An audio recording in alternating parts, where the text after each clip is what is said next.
BioShock Infinite is amazing. I love this game, but the reason for my affection is a little weird. This is a standalone story that has very little to do with the original BioShock. No knowledge of the other BioShocks required whatsoever.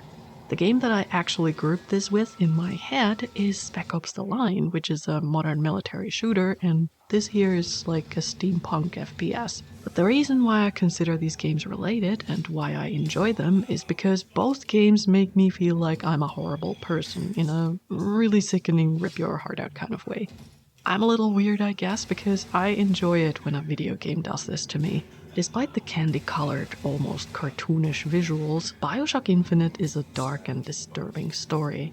Gameplay-wise, it's a linear first-person shooter with a very forgiving difficulty level, meaning if you're looking for a shooter where the focus is on the plot rather than on worrying about your health bar, I think BioShock Infinite is definitely worth checking out. I think it's hilarious that while the main character can crouch behind some cover, crouching only puts you at a disadvantage because it slows you down. I figured it's better to remain standing. The enemies seem less likely to hit you if you're running, and most of them go down pretty easily, so the combat is sheer fast-paced fun. Adding to the fun is this rail system in the sky that you ride using a magnetic hook thing. Riding the skyline is like riding a roller coaster, and often you get to do it in the middle of a firefight.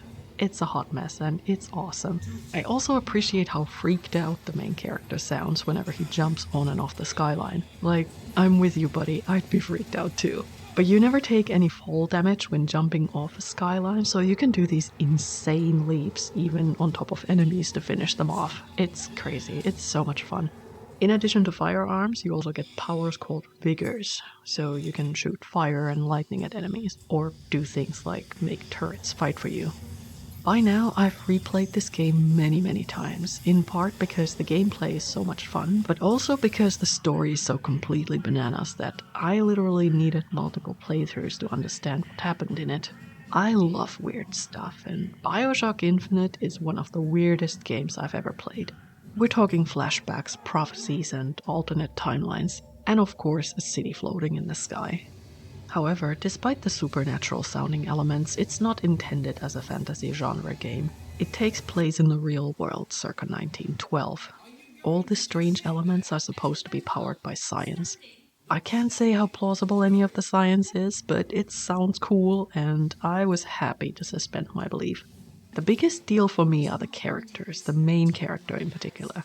You play as Booker DeWitt, a messed up private detective from New York City who ends up in the cloud city of Columbia with vague instructions to bring the girl to New York.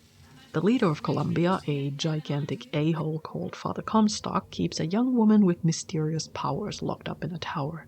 Columbia on the surface is this magically gorgeous city.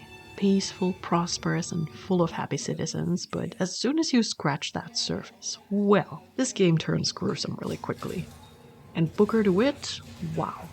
In my mind, I keep comparing him to Captain Walker from Spec Ops: The Line, because in both games I started out liking the main character, and thinking they're cool, tough, and competent, and with a strong moral compass. Like, I was really rooting for these guys.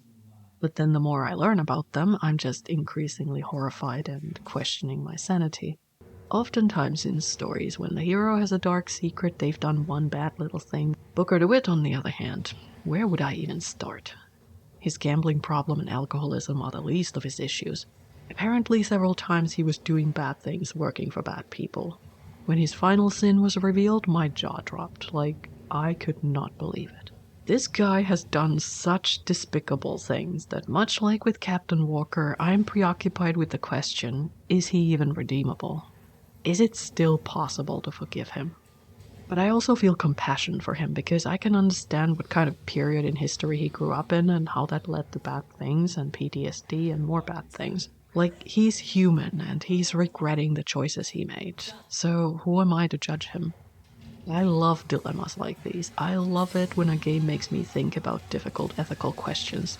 As much as I love being the hero and saving the world, sometimes it's such a welcome experience in a horrifying, gut-wrenching way to be put in the shoes of a human being who has made mistakes. And this is what makes BioShock Infinite absolutely fantastic in my opinion. I think Booker DeWitt is such an incredibly well-written character, and again, I compare him to Captain Walker from Spec Ops, who is also an incredibly well-written character, because they make me think. I can see their humanity despite their flaws. Other awesome characters in this game are this strange pair. They're so morally grey and so weird. Figuring out the mystery behind these guys was so satisfying. And then there's the girl, Elizabeth. At first, she reminded me of a Disney princess, a damsel in distress, locked up in a tower with only books for company, waiting to be rescued. But she's a force to be reckoned with. She's wonderfully clever and likable, and a lock-picking champion. I adore her.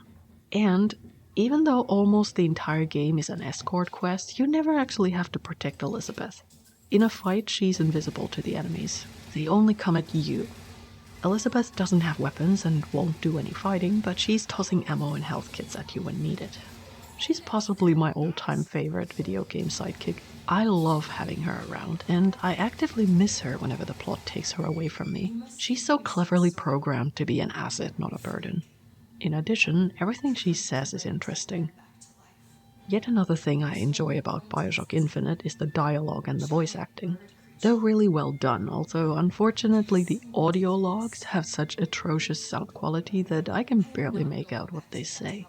I know the poor sound quality is historically accurate, the logs in the game's universe being from the late 19th or early 20th century, but still, it's terrible. Luckily you spend most of the game listening to Booker and Elizabeth in real time. I think their lines are well scripted, plus the actors make their conversation flow so naturally I feel like I'm eavesdropping on real people. I love how their conversation isn't limited to cutscenes, but they're talking spontaneously pretty much all the time as they explore Columbia. Booker and Elizabeth are so interesting that I was completely invested in their story. I do have a few issues with BioShock Infinite though. I find the villain character annoyingly one-dimensional. He's basically just a religious lunatic trying to take over the world. I was hugely impressed with Andrew Ryan in the original BioShock because he had a vision for a society model that partially made sense, coupled with badass engineering skills. The city at the bottom of the ocean was made possible by his own expertise. I genuinely respect that, even though I disagree with the guy. Father Comstock's skills, on the other hand, are limited to giving nonsensical speeches and taking advantage of other people's work. By himself, this senior citizen would be about as intimidating as a wet sock. I love intelligent and competent villains, so obviously I was disappointed here. Also, I wanted to like the resistance movement, and I wanted to help them, so I wasn't excited when I had to fight them. I guess the point the game wanted to make was that there are no good guys, that everyone has blood on their hands, but I think it's sloppily executed because I, as the player, just felt confused and disappointed when Booker started comparing the resistance leader to Father Comstock. I was like, yeah, I get what you're trying to say, but I don't buy it. I still think that Father Comstock is much worse. And the resistance leader is trying to fight her way up from a position of disadvantage. She's the underdog, of course I'm gonna root for her. And as much as I love the overall plot, it's not entirely airtight. There are things in it that still don't make sense to me after several playthroughs. For example, the ending. I loved it. I think the ending is shocking and profound and heartbreaking, but I don't see how what they did could possibly resolve anything. I don't know. I love thinking about this game and its story and what it all means, but I don't know if I understood what actually happened. But despite the fact that not all pieces fit together in my opinion, I say again, I love this game and I enjoy replaying it. On one hand, it's a fun shooter. On the other, it's a dark, thought-provoking story about a man trying to cope with his mistakes, trying to crawl back into light from a really deep pit.